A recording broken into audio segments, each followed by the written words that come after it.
வணக்க நண்பர்களே, ஆடி மாசம் என்றாலே நம் நினைவுக்கு வருவது அம்மன் கோவில் திருவிழாக்கள் மற்றும் கூழு ஊத்துதல் மற்றும் தள்ளுபடியான விலை கிடைக்கும் ஜவுளிகள். ஆனால் இவை அனைத்தையும் தாண்டி தமிழர்களின் பாரம்பரியத்தோடு விவசாயத்தோடும் இயற்கையோடும் ஒன்றிய ஒரு முக்கியமான நாள் தான் ஆடி 18. அது என அழைக்கப்படும் ஆடிப்பெருக்காகும். அப்படி என்ன விசேஷம் இந்த ஆடிப்பெருக்கு? இந்த ஆடி 18 ஏன் இதை விமர்சையாக கொண்டாடப்படுகிறார்கள்? புதுமண தம்பதியர்கள் இதில் என்னென்ன முக்கியத்துவம்? விவசாயிகளின் இந்த நாளுக்கு என்ன சம்பந்தம்? வாருங்கள், காவிரி தாய்க்கு நன்றி செலுத்தும் இந்த உன்னத திருவிழாவின் ஆழமான அர்த்தம் இந்த வீடியோ முழுமையாக பார்க்க போகிறோம். முதலில் ஆடிப்பெருக்கு என்றால் நாம் என்னவென்று பார்ப்போம். மேற்கு தொடர்ச்சி மலை பருவமழை தீவிரமடைந்து கர்நாடகாவில் உள்ள குடகு மலையில் உற்பத்தியாகும் காவிரி ஆறு தமிழகம் முழுவதும் ஓடிப்பெருக்கெடுக்கும் என காலமே இந்த ஆடி மாதம். தண்ணீர் பெருகி வந்தால் இதற்கு ஆடிப்பெருக்கு என்று பெயர். பொதுவாக ஆடி மாதம் 18ஆம் தேதிக்கு நாம் நதிகளின் நீர்மட்டம் உச்சத்தை எட்டும். எனவே தான் ஆடி 18ஐ சிறப்பாக தேர்ந்தெடுத்து கொண்டாடப்படுகிறோம். வரலாற்றை பார்க்கலாம். வரலாற்று ரீதியாக பார்த்தால் சோழர்களின் காலத்தில் மிகவும் கோலாகலமாக கொண்டாடப்பட்ட இந்த ஒரு திருவிழா உழவர் தொழிலும் ஆதாரமாக விளங்கும் காவேரி தாய் தான் ஒரு தெய்வமாக மட்டுமின்றி தங்கள் வீட்டுக்கு பெண்ணாக பவித்து சோழ மன்னர்கள் மக்களின் மனதை இணைந்து ஒரு திருவிழாவாக கொண்டாடப்பட்டதுதான். நமது முன்னோர்கள் வகுத்த ஒவ்வொரு பண்டிகைக்கும் பின்னால் அறிவியல் மற்றும் வாழ்வியல் ஒளிந்திருக்கும் ஆடி 18 விதை என்று பழமொழி நீங்கள் கேட்டு இருப்பீர்கள்.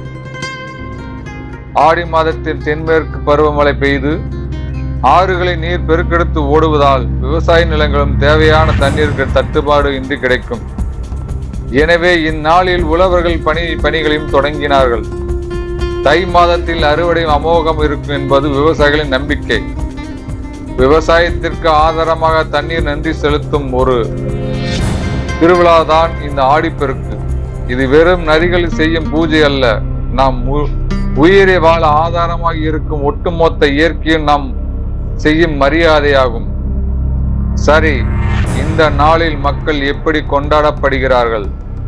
ஆடி 18 அதிகாலையிலே மக்கள் எழுந்து புத்தாடை அணிந்து காவிரி ஆற்றங்கரையில் அல்லது தங்கள் ஊரில் உள்ள நீர்நிலைகளில் செல்வார்கள்.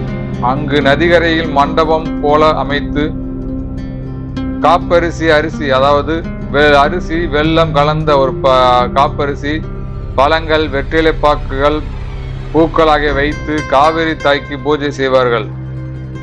இந்நாளில் மிகவும் முக்கியமான தாலி பெருகுதல். திருமணமான பெண்கள் ஆற்றங்கரையில் வைத்து தங்கள் தாலியை கயிற்றை புதிய மாற்றிக்கொள்வார்கள்.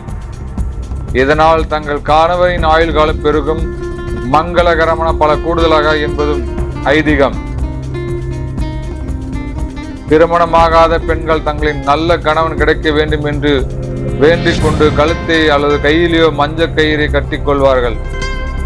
பண்டிகை என்றாலே சாப்பாடு தானே. ஆடி 18 என்றால் சித்திரமம் எனப்படும் கலவை சாதங்கள் செய்வது வழக்கம்.